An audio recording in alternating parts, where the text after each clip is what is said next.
Hi friend, this is Sahid Shahbaz और आप देख रहे हैं मेरा YouTube channel Shahbaz educators. Video को स्टार्ट करने से पहले आपसे एक छोटी सी रिक्वेस्ट है, अगर आपने अभी तक हमारे चैनल को सब्सक्राइब नहीं किया तो सब्सक्राइब कर लें ताकि आपको हमारे आने वाली वीडियोस मिलते रहें। हम क्लास 9 फिजिक्स में चैप्टर नंबर 3 को डिस्कस कर रहे थे और आज का हमारा टॉपिक है फोर्स ऑफ फ्रिक्शन। तो फ्रिक्शन क्या है? The force that resist relate to motion between two surface is called friction. मतलब फ्रिक्शन क्या है? एक ऐसा फोर्स जो किसी भी ऑब्जेक्ट को मोशन करने से रोक दे। मतलब ऐसा फोर्स जो किसी भी ऑब्जेक्ट को मोशन करने से रोक दे, ऐसे फोर्स को हम क्या कहेंगे? फ्रिक्शन कहेंगे। उसके बाद हम इसकी थोड़ा डेरिवेशन देखेंगे और उसकी कुछ मतलब कैरेक्टरिस्टिक देखेंगे इसमें। तो क्या है? It is a self adjusting. मतलब ये क्या है? एक सेल्फ एडजस्टिंग फोर्स है। मतलब जो कि मतलब जब दो सरफेस अगर एक मोशन कर रहा हो दूसरी सरफेस, तो मतलब उस सरफेस करता है कि वो मतलब कितना रफ है कितना स्मूथ है। अगर ज्यादा रफ है तो उसमें ज्यादा फ्रिक्शन होगी और अगर कम रफ है तो उसमें कम फ्रिक्शन होगी। मतलब रफनेस डिपेंड करता है। ये सेल्फ एक एडजस्टिंग होता है। बात है, it can increase to certain limit known as a limiting force. मतलब फ्रिक्शन किसी मतलब जो कि फ्रिक्शन की जो आखिरी हद है ना, मतलब मैक्सिमम जो फ्रिक्शन होगी उसको हम क्या कहेंगे? Limiting force of a friction कहेंगे। और limiting friction of a force जो कि डायरेक्टली प्रोपोर्शनल है नॉर्मल रिएक्शन फोर्स के। नॉर्मल रिएक्शन फोर्स किसे कहेंगे? फर्ज करें एक ऑब्जेक्ट किसी ऑब्जेक्ट पे मतलब एक्शन लगाता है। फर्ज करें एक बुक है जो किसी टेबल पे क्या करे? एक्शन करे। उसके बदले में टेबल क्या करेगा? उस फोर्स पे जो रिएक्शन करेगा उसको हम क्या कहेंगे? नॉर्मल रिएक्शन फोर्स कहेंगे। तो लिमिटिंग जो फोर्स है वो डायरेक्टली प्रोपोर्शनल है नॉर्मल रिएक्शन फोर्स के। मतलब इसका मतलब क्या है? जितना लिमिटिंग फोर्स जितना नॉर्मल रिएक्शन बढ़ेगा उतना फोर्स ऑफ मतलब लिमिटिंग फ्रिक्शन क्या होगा? बढ़ जाएगा। मतलब लिमिटिंग जो फोर्स है वो क्या हो जाएगा? बढ़ जाएगा। बात है, the ratio between limiting friction और normal reaction is a constant that is represent by coefficient of a friction. मतलब आप क्या करेंगे? यहाँ पे प्रोपोर्शनलिटी हटाएंगे तो यहाँ पे हमने एक कांस्टेंट लगाया, तो इस कांस्टेंट को हम क्या कहेंगे? कोफिशिएंट ऑफ फ्रिक्शन, जो कि रेशियो है limiting force divide by normal reaction के। उसके बाद ये हमारा रेशियो आ गया। मतलब ये इस क्या कि हमने यहाँ से कोफिशिएंट ऑफ फ्रिक्शन को हमने निकाला है, तो आर साइड पे जाके क्या होगा? डिवाइड हो गए। But when a body placed on a surface, it weights downward. Then, according to Newton, हरला motion are equal to W. मतलब अगर हम इसमें मतलब सर अर्थ की बात करते हैं, जब किसी ऑब्जेक्ट को हम अर्थ के सरफेस पे रखते हैं तो वो क्या करेगा? उस पर एक्शन करेगा। तो वो उसको हम मतलब और अर्थ उस पर क्या करेगा? मतलब वेट फोर्स के जरिए मतलब फोर्स लगाएगा और उसको हमने वेट कहा था। तो इस केस में हम जो रिएक्शन फोर्स है वो हमने किसके बराबर कर दिया? According to Newton third law के हिसाब से वेट के बराबर कर दिया। और वेट हमारे पास क्या है? एम जी है। मतलब mass multiplied by gravitational acceleration. हमने मतलब डब्ल्यू की जगह पे हमने क्या पुट कर दिया? एम जी पुट कर दिया, क्योंकि हमने यहाँ पे इस केस में जो रिएक्शन मिल रही थी वो हमें क्या थी? वेट के बराबर हो रहे थे। अब इधर से हमें पता चल रहा है the coefficient of a friction है different values different surface as shown in table. मतलब जो कोफिशिएंट ऑफ फ्रिक्शन जो कांस्टेंट है वो हर चीज का क्या है? अलग मतलब अलग अलग है। मतलब कि वुड का अलग है। इस तरह मतलब एक टेबल बनाया हुआ आप बुक में देख सकते हैं। उसमें कोफिशिएंट ऑफ फ्रिक्शन के जो कांस्टेंट है, मतलब ये जो कांस्टेंट है जिसमें मुख्तलिफ सब्सटेंस के लिए मतलब मुख्तलिफ होगी, वो आपको टेबल में बताया हुआ है। उसके बाद है types of friction. Basically friction के आपकी बुक में 4 टाइप्स बताए हुए हैं। तो सबसे पहला है स्टैटिक फ्रिक्शन। स्टैटिक फ्रिक्शन क्या है? It is a force acting on object at rest that resist its ability to start moving. The maximum static friction is known as limiting friction. क्या है? जब कोई ऑब्जेक्ट क्या है मतलब रेस्ट में है, मतलब उस पे क्या कर रहे हैं? उस पे फोर्स लग रहे हैं और मतलब वो क्या है? रेस्ट में। और वो क्या कर रहे हैं? अगर उस पे फोर्स लगे तो वो क्या करेगा? रेजिस्ट करेगा उसको मूव करने में। इसको हमने न्यूटन फर्स्ट लॉ में किया था। जब कोई रेस्ट में होता है तो वो हमेशा चाहता है कि वो क्या हो?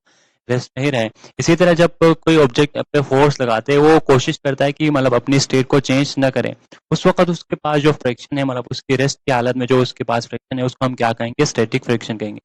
और उस वक्त जो मैक्सिमम अगर स्टैटिक मतलब उसके पास जो मैक्सिमम स्टैटिक फ्रिक्शन है उसको हम क्या कहेंगे? लिमिटिंग फ्रिक्शन कहेंगे।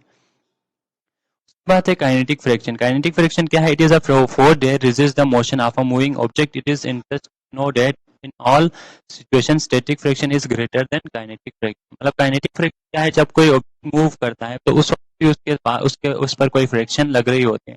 फर्ज करें अगर आप किसी बॉल को ग्राउंड पे मतलब फेंक दे तो ये क्या होगा? मतलब बॉल का जो सरफेस जो जमीन के साथ टच होगा उसके पिट्स एंड बम्प्स होते हैं वो आपस में क्या करेंगे?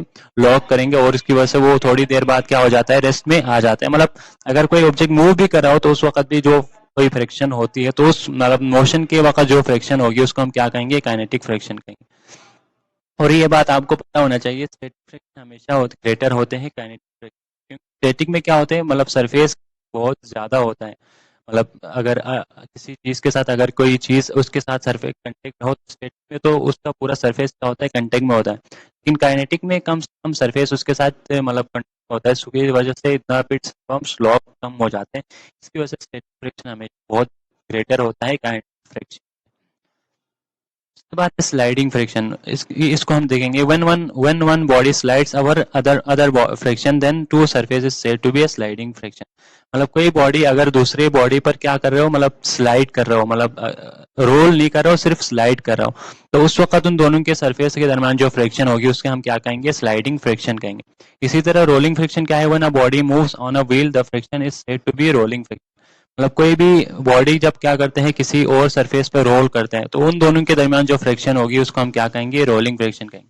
और यहाँ पे एक चीज क्वेश्चन में पूछा जा सकते हैं, हमेशा रोलिंग फ्रिक्शन हमेशा कम होता है स्लाइडिंग फ्रिक्शन से, क्योंकि आप देख सकते हैं जब कोई रोल करता है तो उसका कम से कम सरफेस जमीन के साथ, मतलब कोई उस सरफेस के साथ कांटेक्ट में आता है, और स्लाइडिंग में तो पूरा ही उसका बॉडी क्या होता है, उसके साथ मतलब किसी दूसरे बॉडीज के साथ कांटेक्ट में आ जाते हैं। तो रोलिंग फ्रिक्शन में कम से कम कांटेक्ट में आने की वजह से इस पर बहुत सारे कम से कम मतलब फ्रिक्शन लगती है, और स्लाइडिंग फ्रिक्शन में पूरे बॉडी दूसरे बॉडी के साथ कांटेक्ट में आने की वजह से इस पर बहुत ज्यादा फ्रिक्शन लगती है। तो रोलिंग फ्रिक्शन हमेशा लेस होती है स्लाइडिंग फ्रिक्शन से।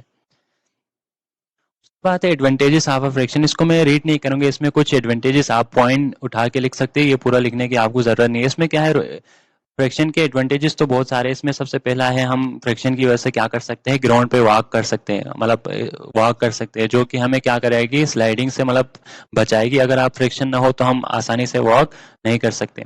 उसके बाद हम क्या करते हैं, सैंड को जब फ्रिक्शन रेलवे ट्रैक्स पर क्या डालते हैं, सैंड डालते हैं ड्यूरिंग रेन, ताकि वो क्या करेगा, फ्रिक्शन प्रोड्यूस करेगा। ड्यूरिंग रेन की वजह से फ्रिक्शन कम हो जाती है, इसकी वजह से हम उस पर क्या डालते हैं, सैंड डालते हैं, जिसकी वजह से मतलब फ्रिक्शन क्या हो जाता है, बढ़ जाता है।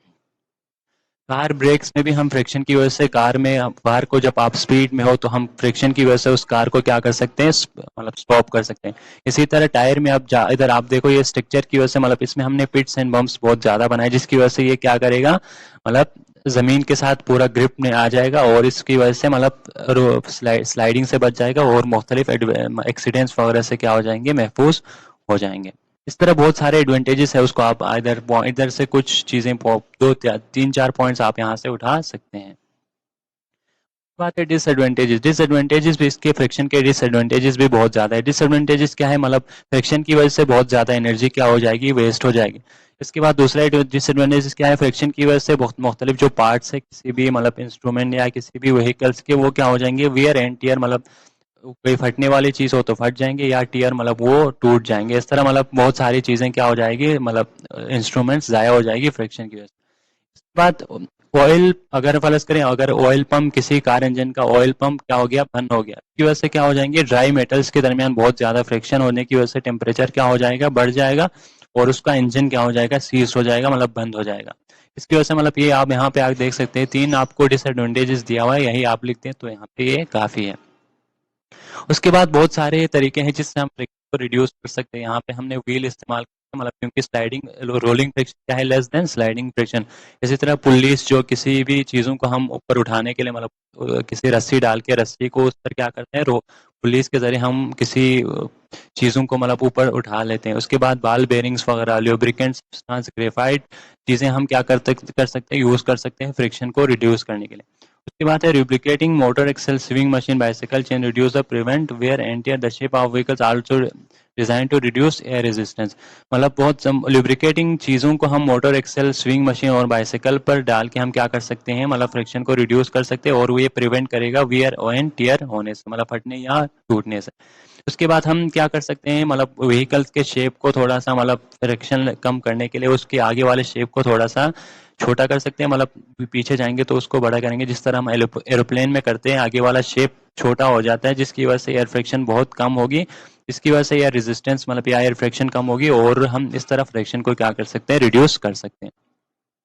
तो आज का ये हमारा एक छोटा सा लेक्चर था, उम्मीद है कि आपको समझ आ गए होंगे। अगर आपको ये वीडियो पसंद आए तो आपने हमारे चैनल को सब्सक्राइब और बेल आइकन को भी दबा देना है, ताकि आपको हमारे आने वाले वीडियोस मिलते रहे। Thanks for watching.